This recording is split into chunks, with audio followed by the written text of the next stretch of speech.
우리는 지난 시간 하나님이 우리와 함께 하시는 것, 그것이 가장 큰 축복이라고 말씀드렸습니다. 그리고 하나님이 우리와 함께 하신다라는 이 약속의 축복을 우리는 날마다 붙잡고 살아가야 한다라고 말씀을 나누었습니다. 그렇다면 오늘은 과연 하나님이 나와 함께 하시는 것이 왜 축복이 되는가라는 부분을 살펴보려고 합니다. 하나님이 나와 함께 하십니다. 그게 왜 축복이 될까요? 그 이유는 하나님이 나와 함께 하시는 그것이 우리에게 가장 복된 결과를 만들기 때문에 그렇습니다. 그렇다면 하나님이 나와 함께 하심으로 만들어내는 결과가 무엇입니까? 바로 형통이라고 오늘 본문은 우리에게 소개하고 있는 겁니다. 마치 이와 같습니다. 나뭇가지가 나무에 붙어 있을 때 많은 열매를 맺는 것처럼 하나님이 우리와 함께 하심으로 날마다 형통의 열매를 맺게 하시는 겁니다. 따라서 하나님이 나와 함께하는 그것이야말로 가장 큰 축복이 된다. 이렇게 오늘 본문은 우리를 향해 가르쳐주고 있는 겁니다. 오늘 본문은 이렇게 말합니다. 하나님은 요셉과 함께 하셨고, 그리고 그 함께 하심의 결과로 요셉은 형통했다라고 소개하고 있는 겁니다. 그러므로 오늘 말씀을 통해서 하나님이 우리에게 허락하신 형통이란 무엇인가라는 것을 생각함으로 저와 여러분 모두가 정말 내 인생이 형통한 인생이라는 것을 다시 한번 확인하고 깨달음으로 신앙의 위로와 소망을 얻게 되는 이 시간이 되었으면 합니다. 오늘 본문을 보면은요, 반복해서 말을 해요. 하나님은 요셉을 형통하게 하셨다라고 말합니다. 2절 말씀을 보시면 여호와께서 요셉과 함께 하심으로 그 결과는 뭐라고요? 그가 형통한 자가 되었다라고 말해요. 3절도 그의 주인이 여호와께서 그와 함께 하심을 보며 또 여호와께서 그의 무엇에? 범사에 형통하게 하심을 보았다. 범사에 형통했다 말합니다. 그리고 나서 억울한 누명을 쓰고 감옥에 갇힙니다. 23절 말씀을 보시면 간수장은 그의 손에 맡긴 것을 무엇이든지 살펴보지 아니하였으니 이는 여호와께서 요셉과 함께 하심이라. 여호와께서 그를 범사에 형통하게 하셨더라. 이렇게 말하고 있어요. 하나님이 요셉과 함께 하시고 그 결과는 형통이었다. 이렇게 말하고 있는 겁니다. 먼저 여러분에게 한 가지 중요한 질문을 해보도록 하겠습니다. 잘 들어보시고 대답해 보십시오. 지금 여러분은 형통하십니까? 이거 대답하시라고요. 다시요. 지금 여러분은 형통하십니까? 아멘이세요? 형통하세요? 그러면 여러분에게 또다시 묻겠습니다. 오늘 본문에 나오는 요셉은 정말 형통해 보이십니까? 아멘이신가요? 그러면 이렇게 마지막으로 한 가지 제안을 드려볼게요. 그러면 앞으로 여러분의 인생이, 그리고 여러분의 자녀들의 인생이 요셉과 같이 되기를 한번 축복해 볼까요? 오늘 본문의 내용을 가만히 들여다보세요. 정말 여러분이 바라는 형통의 모습인지 한 번쯤은 다시 한번 생각할 수밖에 없어요. 왜냐하면요, 창세기 39장에 나오는 이 요셉의 이야기를 보면은요, 그가 형통했다라는 말이 가득 차 있지만 우리는 그가 형통했다라는 말을 이해하기가 어렵기 때문에 그래요. 여러분, 창세기 39장이 왜 생겨났습니까? 형들에게 미움을 받아서 생겨난 거예요. 형들에 의해서 노예로 팔려갔기 때문에 생겨난 일이에요. 사랑하는 부모와 생이별을 했어요. 뿐만 아니라 자유인의 신분에서 이제는 타국 땅에서 노예라는 신분이 되고 말았어요. 지금까지 한 번도 해보지 않았던 노동을 하기 시작했어요. 뿐만 아니라 억울한 누명을 쓰고 감옥에 갇히는 일을 겪었어요. 과연 여러분은 이 요셉의 이야기를 보면서 그가 형통했다라고 이야기할 수 있겠습니까? 정말 요셉은 그 어느 것 하나도 자기의 뜻대로, 자기가 바라고 원하는 대로 이룬 것은 단 하나도 없습니다. 그런데도 불구하고 오늘 본문은 그를 형통한 사람, 형통했다라고 이야기하고 있다라는 거예요. 여러분이 만약에요, 이런 것이 형통이라면 이 형통을 여러분은 정말 받고 싶은 마음이 드시겠습니까? 사실은 요셉이 형통했다라는 이 말 자체가 우리는 이해하기가 어렵습니다. 요셉이 형통했다라는 그 사실을 동의하기 어렵습니다. 도리어 우리는 그게 무슨 형통입니까? 라고 반문하고 싶은 마음이 생겨나게 됩니다. 왜냐하면요, 우리가 생각하는 형통과 너무나도 그 모습이 다르기 때문인 것입니다. 그렇다면 보통 사람들이 생각하는 형통이란 무엇입니까? 국어사전에는 이렇게 나옵니다. 모든 일들이 자신의 뜻대로 잘 되어지는 것이라고 국어사전은 이야기합니다. 그리고 영어권에서도 형통이라는 말을 well이라는 말을 쓰고 success라는 말을 씁니다. 무슨 뜻이죠? 잘 되다, 성공하다 라는 것으로 형통이라는 단어를 그렇게 사용한다라는 거예요. 그런데 오늘 본문의 요셉은 전혀 그렇지 않아요. 우리가 생각하고 우리가 바라는 형통은 사실은 요셉과 같은 모습의 형통이 아닐 때가 많아요.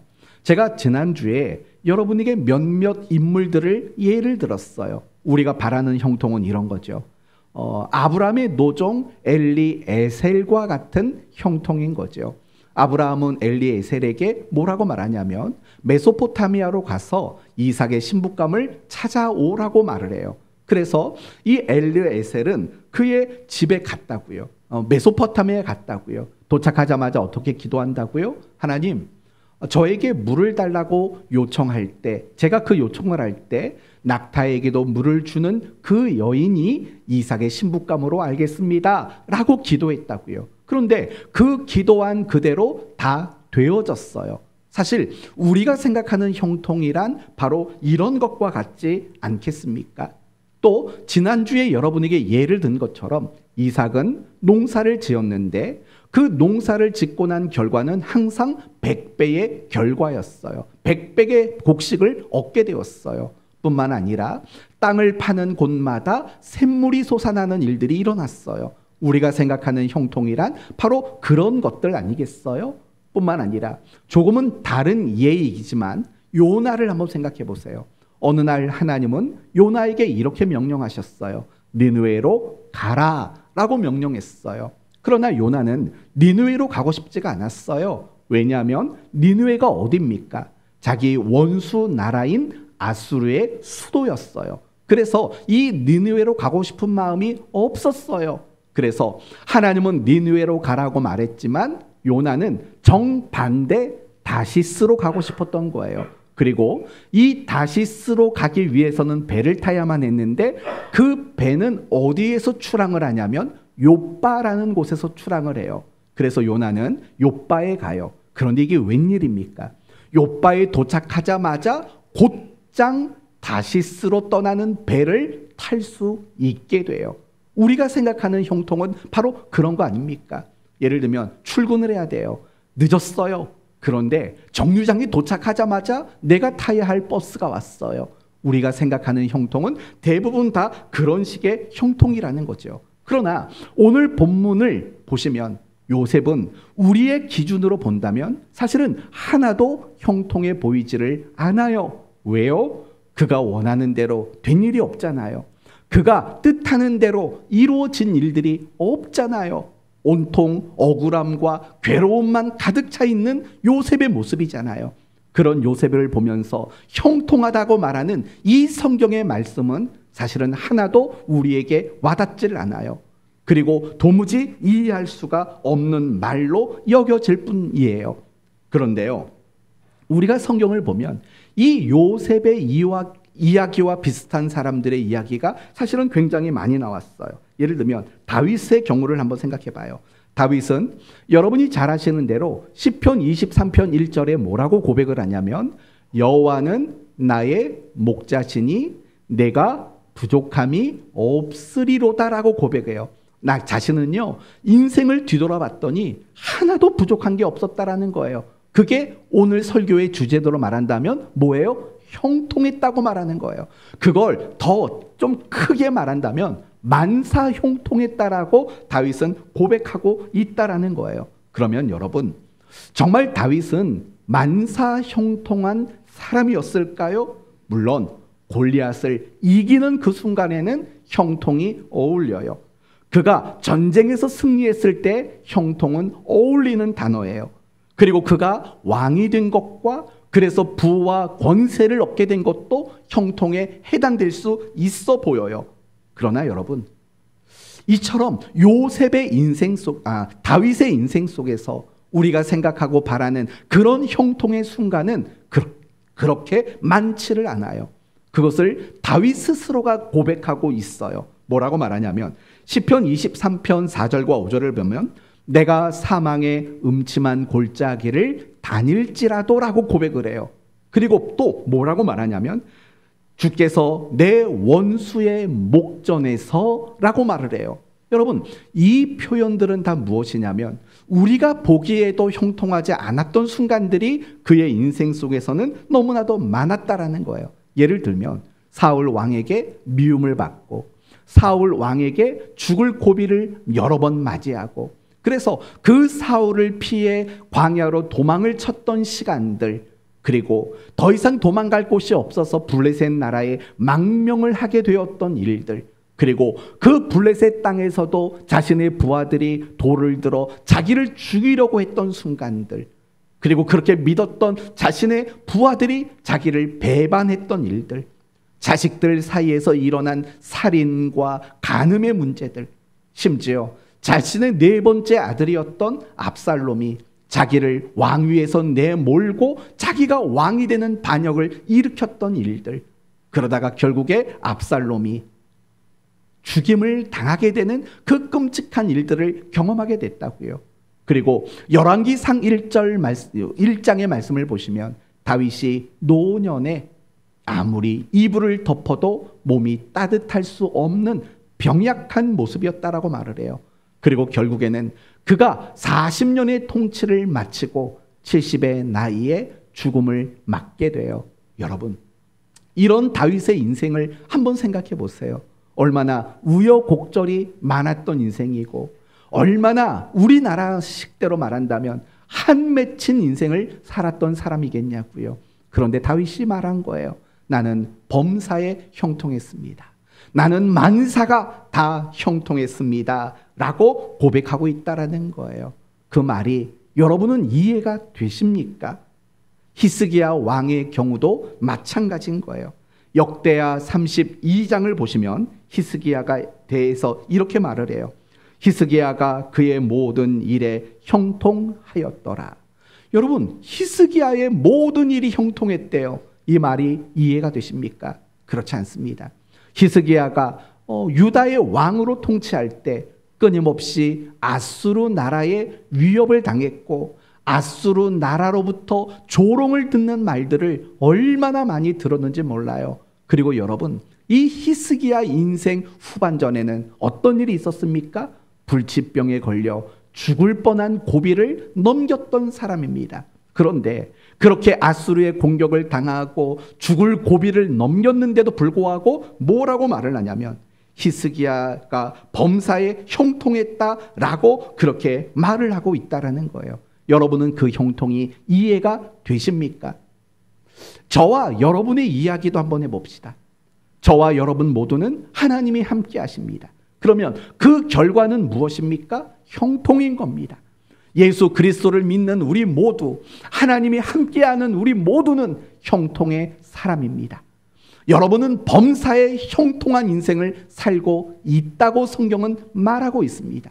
그렇다면 여러분은 정말 그렇게 느껴지십니까? 지금 여러분은 형통하게 살고 있다라고 그렇게 자신 있게 말할 수 있습니까? 사실은 그렇지 않습니다. 우리가 살다 보면 얼마나 힘들고 괴로운 순간들이 많은지 몰라요. 내가 원하고 내가 뜻하지 않았던 순간들을 마주할 때가 얼마나 많은지 몰라요. 너무나도 형통과 거리가 먼 일들이 내 삶에 너무나도 많이 나타난다고요. 그런데 성경은 자꾸 우리 귀에다 대고 이렇게 말을 하는 거죠. 너 지금 형통해. 이게 무슨 말입니까? 도무지 우리는 이해할 수 없는 것들인 겁니다. 요셉의 형통도 이해하지 못하겠어요. 다윗의 형통이라는 말도 이해가 되질 않아요. 히스기야 왕의 형통도 이해가 되질 않아요. 그리고 저와 여러분을 향해서 성경이 계속 말해주는 형통하다라는 말도 이해가 되지를 않아요. 물론 우리가 이해되지 않는 것은 이러한 형통에 대한 이야기만은 아니에요. 하나님이 우리를 사랑한다고 하시는데 정말 때로는 그 하나님의 사랑도 이해가 되지 않을 때가 얼마나 많은지 몰라요. 하나님께서 나를 위해 일하신다고 말하는데 도무지 그 일하심에 대해서도 이해가 되지 않을 때가 많아요. 하나님의 뜻이 뭔지도 도무지 이해가 되지 않는 것도 얼마나 많은지 몰라요.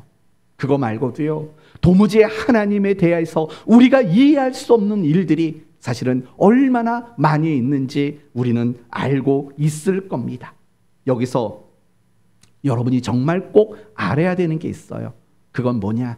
신앙이란 이해의 영역이 아니라는 걸 먼저 아셔야 되는 거예요. 다시 말한다면, 조금 더 쉽게 표현한다면, 하나님은 우리가 이해해야 하는 대상이 될 수 없다라는 거예요. 더 다르게 말한다면 하나님은 도무지 우리가 이해할 수 없는 존재라는 거예요. 그래서 성경을 보면 나는 하나님을 다 이해했어 라고 말하는 사람 과연 있겠습니까? 믿음의 조상이었던 아브라함은 하나님을 이해했겠습니까? 이스라엘의 영과 같은 지도자였던 모세는 하나님을 이해했겠습니까? 다윗은 하나님 마음에 합한 자라고 칭함을 받았는데 그는 과연 하나님을 이해할 수 있었겠습니까? 그리고 가장 위대한 사도로 손꼽히는 바울은 과연 하나님을 이해할 수 있었겠습니까? 그 누구도 하나님을 이해한다고 말했던 사람은 존재하지 않습니다. 이유는 너무나도 당연합니다.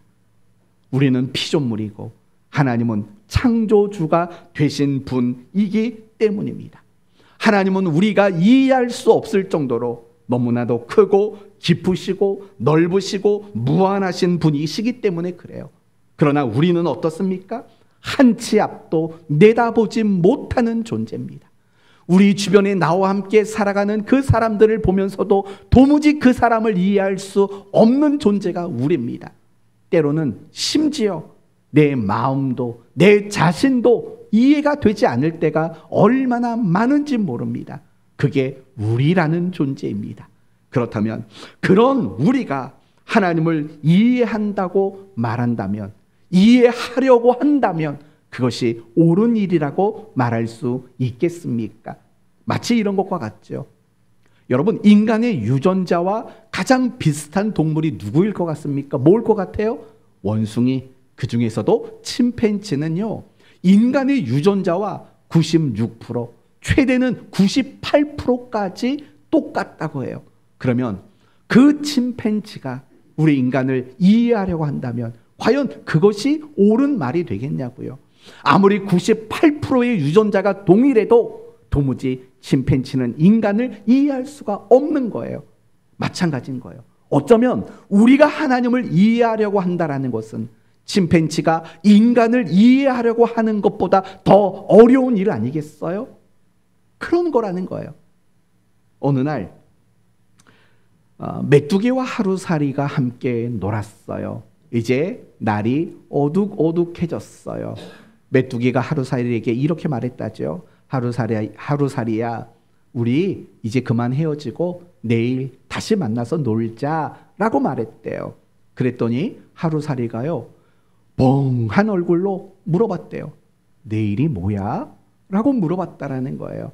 그러니까 메뚜기가 내일에 대해서 설명을 이렇게 했대요. 조금만 있으면 해가 떨어져서 온 세상이 깜깜해져. 그리고 하늘에는 반짝반짝 빛나는 별이 보일 때가 와. 그러다가 보면 다시 하늘이 밝아져. 그럼 그게 내일이야.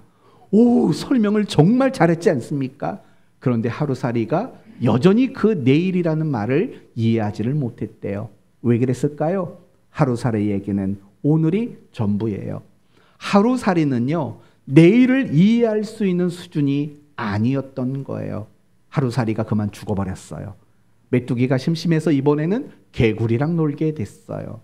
개구리랑 정말 열심히 놀다 보니까 가을이 되었어요. 개구리가 메뚜기에게 이렇게 말했대요. 메뚜기야, 우리 이제 겨울이 오니까 내년에 놀자라고 말했대요. 그랬더니 메뚜기는요, 이해할 수 없는 표정을 짓고 있었어요. 내년이 뭔데? 이제 개구리가 이렇게 설명을 해줘요. 조금 있으면 온 땅이 꽁꽁 얼어붙어. 그리고 하얀 눈이 온 땅을 덮어. 그리고 조금 더 있으면 그 눈이 녹으면서 땅에서 새싹이 올라와. 그러면 그게 바로 봄이야 라고 말을 했다라는 거예요. 과연 메뚜기는 그 봄에 대한 설명, 내년에 대한 설명을 과연 이해할 수 있었겠습니까? 우리 말에 그런 말이 있죠. 메뚜기도 한철이라는 말이 있다고요. 도무지 메뚜기는 내년이라는 말을 이해할 수 없었다라는 거예요. 제가 여러분에게 이런 이야기를 드리는 이유가 뭔지 아시겠습니까? 우리가 아무리 하나님에 대해서 이야기하고 연구하고 또 노력을 한들 과연 우리가 하나님을 다 이해할 수 있겠냐라는 거예요. 어제 집에 가서 또 아내와 함께 오늘 말씀에 대한 질문을 했죠. 지난주에는 뭘 물어봤습니까? 여보, 당신은 하나님이 항상 함께하는 걸 느껴요? 라고 물었더니 대꾸도 안 하고 들어갔다고 그랬지 않습니까? 어제는 사람이 좀 달라졌어요. 어제는 이렇게 질문을 했죠. 당신 인생은 항상 형통해? 라고 물었어요. 그리고 또 물었죠. 당신은 하나님을 다 이해해? 라고 물었어요. 그 이해라는 논쟁으로 한 40분 이상 대화를 했어요. 그게 무슨 말인데? 아무튼 유익한 시간을 가졌어요. 성도 여러분, 여러분 중에 혹시 하나님이 이해가 되지 않아서 답답하신 분 계세요? 도무지 하나님이 일하는 거든 뭐든 이해가 안 돼라고 좀 속상한 마음을 가지고 계신 분이 계세요. 그래서 하나님을 좀 이해하려고 노력하는 분이 계세요. 그렇다면 멈추셔야 돼요. 하나님은 우리가 이해할 수 있는 분이 아니시기 때문에 그래요. 만약에 하나님이 우리와 같은 수준의 분이시라면 그분은 우리가 얼마든지 이해해 보려고 노력하는 게 맞아요. 그러나 하나님은요, 우리와 수준이 같지를 않아요. 그래서 이사야 선지자는 이 부분에 대해서 뭐라고 말을 했냐면 이렇게 말했어요. 여호와의 말씀에 내 생각은 너희 생각과 다르며 내 길은 너희 길과 달라서 하늘이 땅보다 높음같이 내 길은 너희 길보다 높으며 내 생각은 너희 생각보다 높으니라. 그렇게 말을 하고 있는 거예요. 이 말은 무슨 말이죠? 하나님을 이해하려고 하지 말라는 거예요. 하나님을 분석하려고 하지 말라는 거예요. 물론 하나님은요, 때로는 우리가 이해가 되는 것처럼 느끼도록 보여주실 수도 있어요. 하나님은 우리가 연구하면 마치 그 연구의 결과물로 등장하는 분인 척 해주실 수는 있어요. 하지만 중요한 것은 하나님은 우리가 결코 이해할 수 있는 대상이 아니라는 거예요. 신앙은 이해하는 게 아니에요. 신앙이란 우리가 이해해서 습득할 수 있는 게 아니에요. 신앙이란 우리가 이해해서 도달할 수 있는 것도 아니에요. 그럼 신앙이란 무엇일까요? 신앙은 믿음과 신뢰, 그것이 바로 신앙의 기초일 수밖에 없는 거예요. 사랑하는 성도 여러분, 저는 여러분이 이해라는 것을 신앙의 기초로 삼지 않았으면 좋겠어요. 신앙은 반드시 믿음과 신뢰, 그것이 기초이어야만 해요. 그게 바로 건강한 신앙이고 참 신앙으로서 어느 순간에도 흔들리지 않는 거예요. 그러나 반대로 이해가 신앙의 기초고 방법이 되면 우리 신앙은 많이 흔들릴 수밖에 없는 거예요. 그래서 여러분이 하나님에 대해서 연구하고 묵상하고 알려고 하는 것은 귀한 일이지만 때로는 우리가 어떤 벽에 부딪히는 순간들이 올 거예요. 더 이상 하나님이 어떤 분인지 이해할 수 없다라고 생각할 거예요. 그걸 시편 기자는 이런 식으로 표현했어요. 하나님은 신묘막측한 분이시오 라고. 내가 헤아릴 수 없고 내가 측량할 수 없는 분이라고 시편 기자는 그렇게 고백을 하는 거죠. 우리에게도 그런 순간이 와요. 그럴 때 우리는 단호하게 결단을 내려야 돼요. 하나님은 나의 믿음의 대상이고 내가 신뢰해야 하는 대상이지 이해의 대상이 아니라는 결단을 내릴 줄 알아야 되는 거예요. 그렇다면 오늘 본문은 요셉이 형통하다고 말을 했지만 우리가 도무지 이해하지를 못했어요. 왜 이해하지 못하냐? 우리가 생각하는 형통의 모습과 다르기 때문에 그래요. 그러면 이제 우리가 생각해 봐야 될 것은 이런 거예요. 그러면 하나님이 요셉이 형통했다고 말하는데 어떤 의미에서 그것을 형통이라고 말하는지, 그리고 하나님이 함께함을 누리며 살아가는 우리 모두가 형통한 인생이라고 말할 때 그 형통은 무엇에 가치를 둔 형통인지 우리가 이 부분에 대해서 함께 생각해 봐야 됩니다. 여러분은 요셉을 형통하다고 말하는 이유가 뭐라고 생각하십니까? 혹시 어차피 노예가 됐는데 그냥 보잘것없는 사람의 노예가 되는 것보다 보디발 장군이라는 엄청난 권세를 가진 사람의 노예가 되었으니까 형통인 거니, 그렇게 생각하십니까? 또는 그 보디발 장군의 집에서도 인정받아서 가정 총무라는 직함을 얻었던 것으로 형통이라고 생각하십니까? 과연 어떤 의미로 여러분은 요셉이 형통했다라고 생각하십니까? 불행 중 다행 또는 천만 다행식의 형통을 생각하고 계십니까? 그게 아닌 거죠. 요셉이야말로 진정한 형통을 누린 사람이라는 거죠. 과연 어떤 의미에서일까요? 여러분에게 두 가지로 설명을 드립니다. 첫 번째, 요셉이 형통하다고 말하는 의미는 이런 거예요. 요셉 자신의 뜻대로 되지 않고 하나님의 뜻대로 되어졌다라는 측면에서 형통을 말하는 거예요. 세상은요, 형통을 항상 무엇을 기준으로 말하냐면 내 자신의 뜻과 내가 바라는 것을 기준으로 세상은 형통을 설명하라고 해요. 내가 원하는 대로, 내가 바라는 대로 무엇인가가 잘 되면 세상은 야, 저 사람 형통하네 라고 말을 해줘요. 그러나 반대로 어떤 사람이 뜻대로 되지 않고 어떤 일들이 원하는 대로 잘 안 되면 그 사람을 형통이라고 말하지를 않아요. 그러나 성경은 그렇게 말하지 않아요. 성경에 말하는 형통의 기준은 우리의 뜻대로 되어지는 것이 아니라 하나님의 뜻대로 되어지는 그 일, 그 순간들을 형통이라고 말하고 있다는 거예요. 생각해 보세요. 우리는 늘 불완전해요. 그러나 하나님은 완전하신 분이세요. 그렇다면 불완전한 내 뜻이 이루어지는 게 형통이겠습니까? 아니면 완전하신 하나님의 뜻이 이루어지는 것이 형통이겠습니까? 또 생각해 봐요. 우리는 완전하지 못해요. 그래서 이걸 이루었으면 좋겠다라고 생각하지만 그것이 나에게 도리어 해가 되는 것을 깨달지 못하는 사람이에요. 그러나 하나님은요, 나의 모든 걸 아시는 분이세요. 그 하나님의 뜻이 이루어지는 것이 도리어 진정한 형통 아니겠습니까? 그래서 성경은 우리에게 이렇게 기도하라고 말하는 거예요. 예수님이 제자들에게 가르쳐 주셨던 기도가 뭡니까? 뜻이 하늘에서 이루어진 것 같이 내 삶에 이루어지게 해 주십시오 라고 기도하라고 말하는 거예요. 왜요? 그게 형통이니까. 그러면서 예수님께서도 친히 이렇게 기도하셨죠. 나의 원대로 마시옵고 아버지의 원대로 하옵소서라고 예수님은 그렇게 기도했어요. 이게 형통의 사람이 하는 기도의 모습인 거예요. 사랑하는 성도 여러분, 불완전한 내 뜻이 이루어진다면 그건 가짜 형통인 거예요. 어쩌면 그것은 우리로 하여금 하나님으로부터 멀어지게 만드는 짝퉁 형통일 수밖에 없는 거예요. 그러나 완전하신 하나님, 나를 가장 완벽히 사랑하시는 그 하나님의 뜻대로 이루어지는 거라면 그게 바로 형통이라는 거예요. 오늘 본문의 요셉이 말하는 그 형통이 그와 같은 거예요. 하나님은 요셉을 향한 뜻이 있었어요.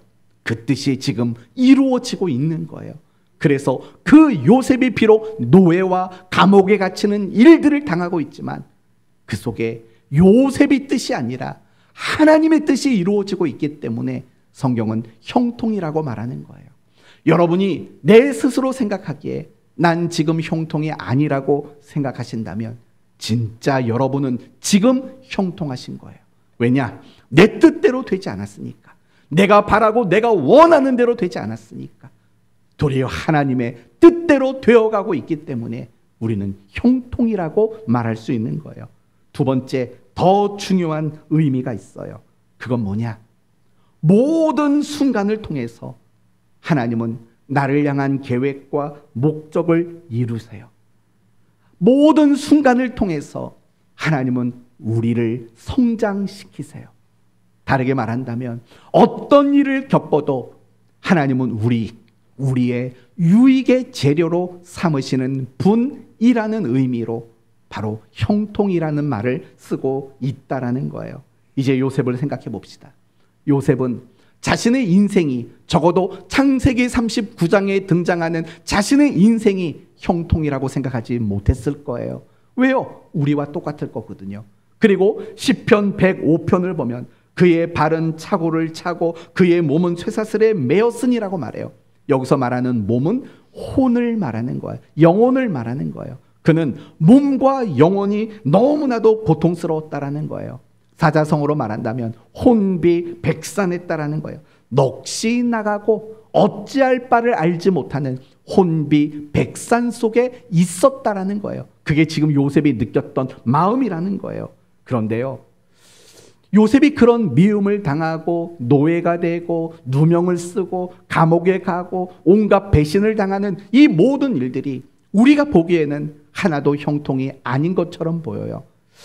제가 말씀을 준비하다가 아직 찾지 못한 게 하나 있는데 여러분이 찾으시면 저 좀 알려주세요. 형통의 반대말이 뭘까요? 제가 그냥 굳이 만든 단어는 망통이에요. 망통. 아니, 이거는 제가 모르겠더라고요. 아무리 사전을 찾아봐도 형통의 반대말이 뭐다라고 나오지를 않더라고요. 나중에 한번 여러분이 찾으셔서요, 저한테 꼭 알려주세요. 소정의 선물을 드릴게요. 그래서 아무튼 제가 찾은 답은 망통이에요. 망통. 요셉의 그 창세기 39장의 모습은 결국 망통이잖아요. 내가 생각한 대로 되는 건 하나도 없어요. 그런데 여러분, 가만히 뒤돌아보세요. 어떤 일이 일어났는지. 그가 망통이라고 느껴지는 그 순간이요, 요셉을 하나님이 계획하신 자리로 점차 이끌어가고 있다는 걸 보게 돼요. 형들에게 미움받았어요. 노예로 팔렸어요. 보디발 집에 갔어요. 감옥에 갇혔어요. 거기서 술 맡은 관원장을 만나요. 그리고 2년이 흘렀어요. 바로왕이 꿈을 꿔요. 그런데 꿈 잘 꾸는 사람으로 요셉을 떠올리게 돼요. 술 관원장이 이 요셉을 바로왕에게 데려가요. 그리고 꿈을 해석해요. 그리고 애굽의 총리가 돼요. 여러분, 이 망통이라고 생각하는 그 순간을 보면은요, 한 걸음씩 한 걸음씩 하나님이 요셉을 계획하신 그 자리로 이끌어가는 발걸음이라는 걸 보게 되는 거예요. 그런 의미로 형통이라는 거예요. 그것뿐만이 아니라 이 과정을 통해서 지금 요셉이 겪었던 이 형통이 아니라고 보이는 그 순간을 통해서 요셉의 신앙이, 요셉의 그 됨됨이가 바뀌어지게 돼요. 요셉이 형들에게 왜 미움을 받았죠? 자꾸 형들의 잘못을 아버지에게 고자질했기 때문에 그래요. 그런데요, 자꾸 형들의 잘못을 고자질했던 요셉이 나중에 훗날 어떻게 바뀐다고요? 형들을 용서하고 형들을 품고 형들과 그의 가족들을 책임져주는 사람으로 그렇게 성장하고 온전하게 바뀌어지게 되어 있다라는 거예요. 그래서 요셉이 나중에 뭐라고 고백해요? 형들에게 당신들은 나를 해하려 하였으나 하나님은 그것을 선으로 바꾸셨습니다. 당신이 나를 해하려고 한 그 일로 인해서 내가 노예가 되고 감옥에 갇히고 했던 이 모든 일들을 하나님은 뭐로 바꾸셨다는 거예요? 선으로 바꾸셨습니다. 그게 바로 성경이 말하는 형통이라는 거예요. 내가 보기에는 형통이 아닌 순간들로만 채워져 있지만 그 채워져 있는 것들을 통해서 하나님은 선을 이루어내셨다라는 거예요. 그래서 형통이라고 말하고 있는 거죠. 다윗도 똑같은 거예요. 다윗도 얼마나 형통하지 못한 것 같은 인생을 살았냐고요. 그런데도 불구하고 다윗은 여호와는 나의 목자시니 내가 부족함이 없다라고, 내가 범사에 형통했다라고 그렇게 고백을 해요. 그런데 그렇게 고백할 수밖에 없었던 이유가 뭔지 아세요? 여호와는 나의 목자시니, 그걸 깨달았다라는 거예요. 정말 사울 왕의 그 쫓아오는 것을 피해 다니는 순간 자기가 도망친 것처럼 보였지만 하나님이 내 인생의 목자가 되셔서 도망간 게 아니라 목자 되신 하나님이 나를 이끌어 가신 순간이었다라고 그가 깨달았다라는 거예요. 그게 바로 형통이라는 거죠. 그리고 그 힘겨웠던 10여 년의 시간들이 결국은 다윗으로 하여금 하나님 마음에 합한 자가 되도록 만드는 기간이었다라는 거예요. 그래서 그것을 형통이라고 만난 거죠. 풍랑을 만났던 제자들의 이야기도 마찬가지예요. 그 풍랑은 형통이라고 느껴지지 않는 순간이었을 거라고요. 그러나 그 풍랑을 통해서 그들이 깨달은 게 뭐냐? 믿음이 중요하구나. 왜냐? 예수님이 그들에게 말했죠. 왜 의심하였느냐? 믿음이 적은 자들아. 믿음이 중요하다는 것을 그 풍랑을 통해서 깨달은 거죠. 그리고 그 풍랑을 다스리시는 예수님을 보면서 예수님은 바람과 파도와 풍랑도 잠잠케 하시는 창조주이시구나 라는 것을 깨닫는 시간들이 되었다라는 거예요. 그래서 제자들에게 그들의 눈에는 풍랑이 형통이 아니지만 결국 뒤돌아서 다시 한번 재해석을 해보니까 그 순간은 뭐였다라는 거예요? 형통이었다라는 거예요. 그리고 이러한 성경이 말하는 형통을 가장 잘 설명한 사람이 있어요. 누구냐? 사도 바울이에요. 로마서 8장 28절 다 같이 한번 암송해 봅시다. 우리가 알거니와로 시작돼요. 준비됐죠? 시작. 우리가 알거니와 하나님을 사랑하는 자 곧 그 뜻대로 부르심을 입은 자들에게는 모든 것이 합력하여 선을 이루느니라. 이게 바로 성경이 말하는 형통이라는 거예요. 세상이 말하는 형통은 내가 원하는 대로 내 뜻대로 잘 되는 게 형통이에요. 그러나 성경이 말하는 형통은 우리가 무슨 일을 만나도 하나님은 그걸 합력해서 선으로 만드시는 분, 선이 되는 그 시간이라는 것을 의미로 형통이라고 말하는 거예요. 그래서 세상 사람들은 형통이 그들의 인생 속에서 몇 번이나 있겠냐고요. 어떤 사람들은 인생에는 3번의 기회가 온다. 그런 말들을 하지 않습니까? 그들이 생각하는 인생의 형통은 3번인 거예요. 그러나 우리 그리스도인에게 있어서 인생의 형통은 몇 번이나 찾아올까요? 항상이죠. 범사지요. 내가 웃을 때도 형통, 내가 눈물을 줄줄줄 흘릴 때도 형통, 내 마음이 시원하고 평안할 때도 형통, 내 마음이 답답하고 괴로운 그 순간에도 형통인 거죠. 왜요? 하나님은 내 삶에 내가 겪게 되는 모든 순간을 통해서 무엇을 이루기 때문에요? 선을 이루어요. 우리를 향한 계획, 우리를 향한 목적, 이 모든 것들을 이루어내시기 때문이라는 거예요.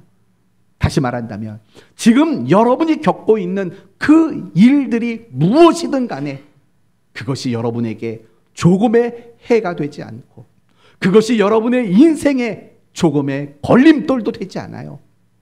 그 모든 일들은 다 합력해서 그걸 선으로 창출해내시고 결과로 만들어내시는 거예요. 그렇기 때문에 내가 무슨 일을 겪어도 우리는 형통의 삶을 살고 있다라고 성경은 그렇게 말하고 있는 거예요. 오늘 지금 여러분은 어떤 순간을 겪고 있습니까? 여러분 중에는 정말 스스로 느끼기에도 나는 지금 잘 나가는 것 같아. 막 나갔다 하면 막 남자들이 줄을 서. 내가 뭐 어떻게 뭐 하는 일마다 막 돈이 들어와. 그래서 나는 형통이야. 이렇게 생각하는 분들도 있을지도 몰라요. 그러나 반대로요. 내 인생을 지금 생각해 보면 하나도 형통하지 않은 것처럼 느낄 수도 있어요. 병에 걸렸어요. 손해를 봤어요. 뭔가 실패했어요. 뭔가 낙심했어요. 그래서 마음이 우울해요. 두려워요. 염려가 너무 많아요. 그래서 나는 형통이 아니라고 생각하는 분들도 있을지 몰라요. 정말 그럴까요? 그런 일들이 있다고 지금 여러분은 정말 형통하지 않은 인생일까요? 그렇지 않아요.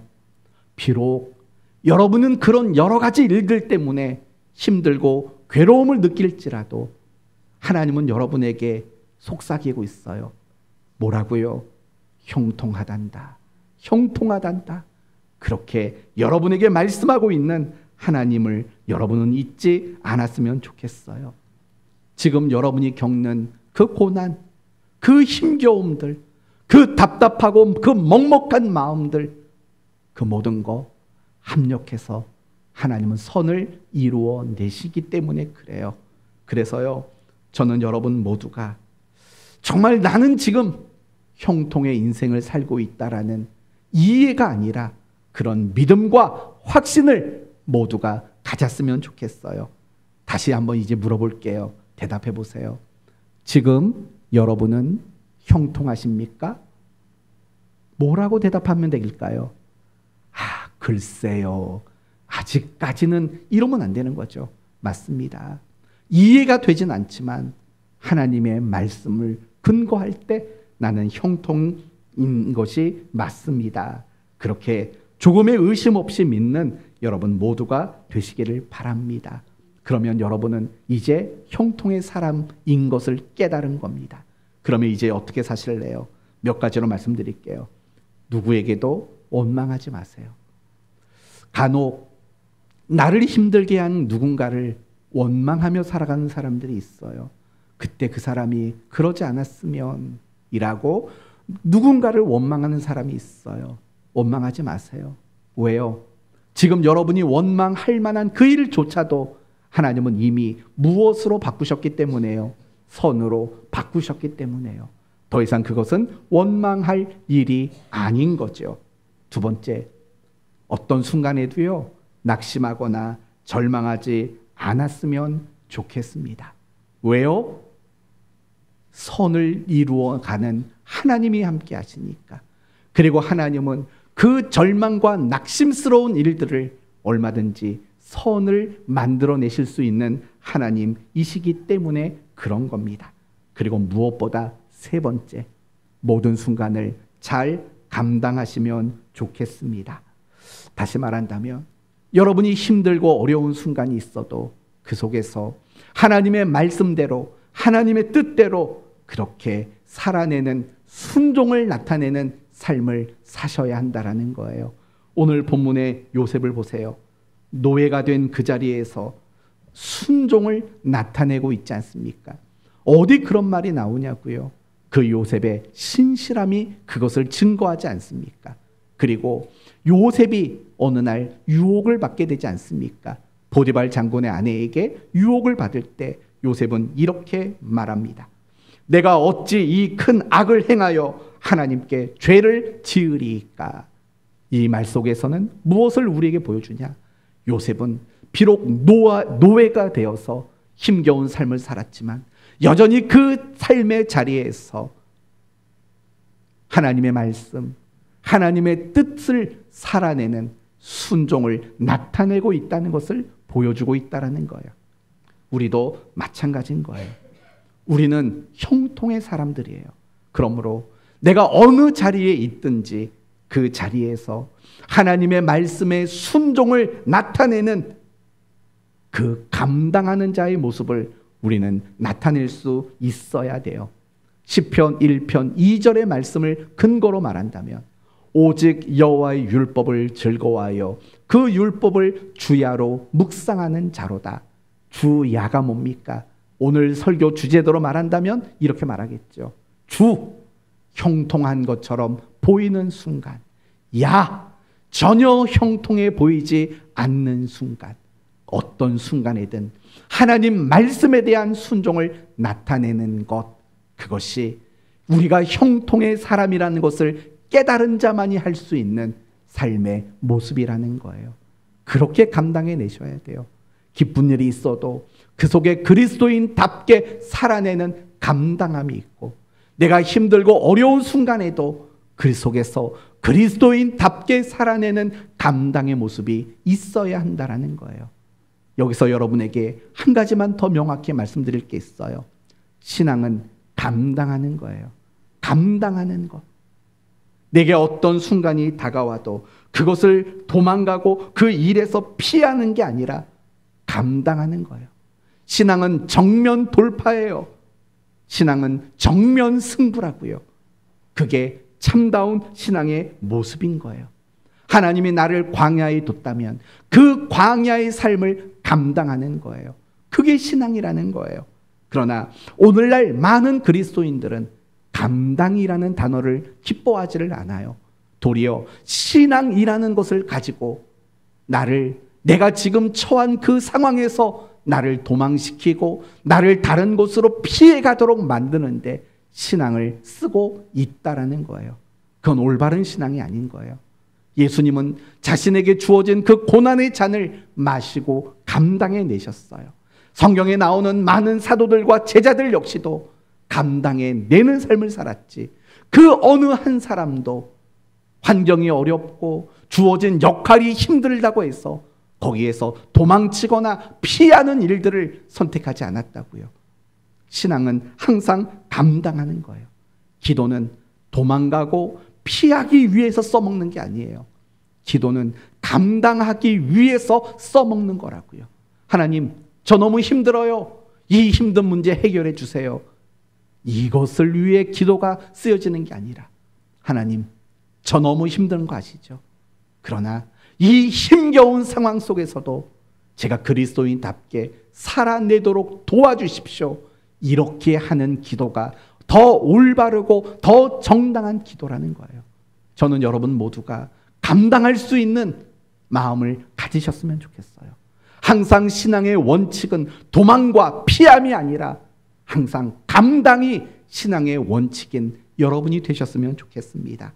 그게 정말 형통한 사람이거든요. 생각해 봐요. 하나님은 모든 걸 합력해서 선을 이루세요. 도망갈 이유가 있어요? 하나님은 모든 걸 합력해서 선을 이루세요. 피해갈 이유가 있으세요? 없어요. 왜요? 하나님이 모든 걸 합력해서 선을 이루는 것을 우리는 온전히 믿기 때문인 거예요. 그래서 그 믿음을 가진 사람들은요, 항상 감당이 신앙의 원칙이 될 수밖에 없는 것. 혹시 여러분 가운데 도망치고 피하고 싶은 마음에 흔들리고 있는 분이 있다면 오늘 선포하세요. 하나님, 내가 그 문제 앞에 돌파하겠습니다. 내가 그 어려움 앞에 정면 승부하겠습니다. 이런 결단을 하시고 그렇게 기도하신다면 지금 여러분이 겪고 있는 그 어려움과 그 문제들이 더 크게 선을 이루어내는 유익한 재료가 될 줄로 믿습니다. 그렇게 감당해내는 거예요. 그게 형통을 아는 사람의 모습이라는 거예요. 이제 오늘 말씀을 마치겠습니다. 하나님이 우리와 함께 하십니다. 그리고 그 함께 하심은 가장 큰 축복입니다. 왜냐하면 하나님이 우리와 함께 하시는 그것이 만들어내는 결과가 너무 놀랍기 때문입니다. 그 결과는 무엇이라고요? 형통이라고 말한 거예요. 그러나 하나님이 우리에게 약속하신 형통은 때로는 우리 인간의 눈으로 볼 때는 형통이 아닌 것처럼 보입니다.